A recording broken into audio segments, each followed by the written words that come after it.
আসসালামু আলাইকুম। আলহামদুলিল্লাহ দর্শক, আবিদ এগ্রো নার্সারি ইউটিউব চ্যানেলের পক্ষ থেকে আপনাদেরকে জানাই স্বাগতম। দর্শক, বরাবরের মতো আমরা আপনাদেরকে যে স্মার্ট চাষাবাদ সম্পর্কে যে ভিডিওগুলো দিয়ে থাকি, তারই পরিপ্রেক্ষিতে আজকে আমরা আবিদ এগ্রো নার্সারি একটি প্রতিবেদন নিয়ে আসলাম, একটি ভিডিও করার জন্য আসলাম।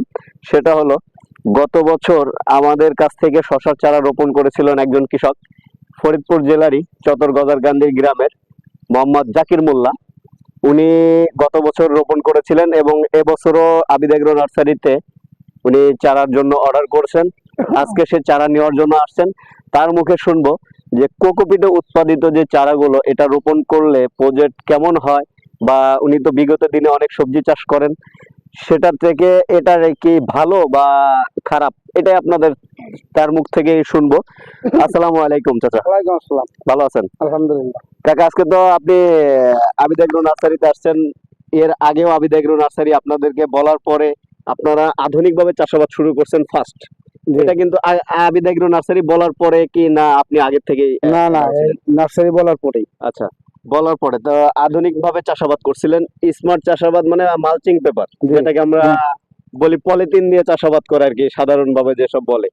তা আপনি মালচিং পেপারে চাষাবাদ করার পরে এটাতে আপনার কেমন মনে হয়? মালচিং পেপার দিয়ে চাষাবাদ করার জন্যই বেটার, না মালচিং ছাড়া?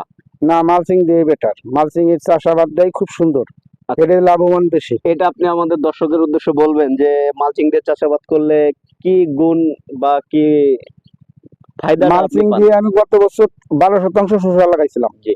তাতে আমি 15 দিনে 60 মণ ফলন পাইছি। তারপরে হিসেব রাখিনি। 60 মণ ফলন পাইছেন? হ্যাঁ, তারপরে হিসেব রাখিনি।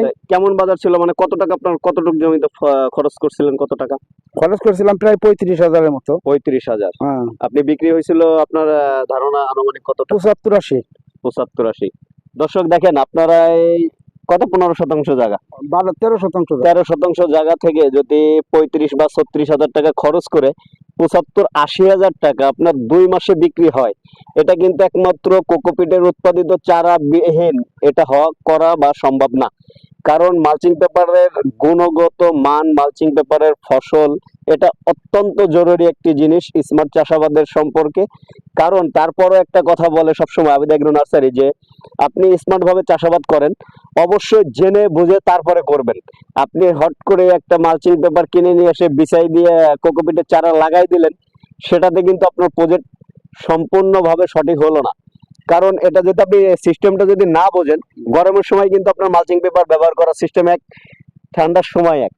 এটা যদি অনেকেই বোঝে না, কিন্তু মালচিং পেপারটা বিছাই দিয়ে চারা রোপণ করে দেয়, পরে কিন্তু গাছের গ্রোথ ভালো হয় না, এরকমও কিন্তু সমস্যা হয়। তা আপনি যে আজকে আসছেন, আজকেও তো কি চারা নেওয়ার জন্য আসছেন? শসার চারা। শসার চারা কত পিস নেবেন? 1400 পিস। আপনি কি ওই জমিটাই লাগাবেন, অন্যটা? ওই জমিটাই লাগাবো। আচ্ছা, 1400 পিস চারা নেবেন না?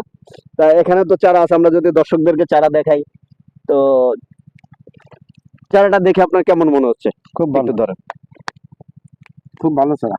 চারার গ্রোথ ঠিক আছে না? হ্যাঁ, সবই ঠিক আছে, আলহামদুলিল্লাহ।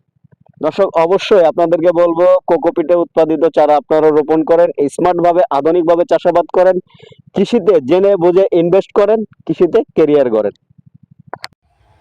আলহামদুলিল্লাহ,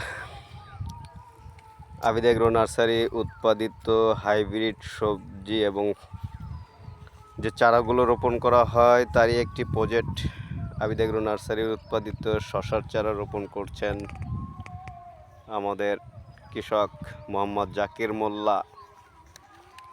দেখেন, গত বছর এই প্রজেক্টটা খুব ভালো হয়েছিল, এবছর ইনশাল্লাহ উনি রোপণ করতেছেন।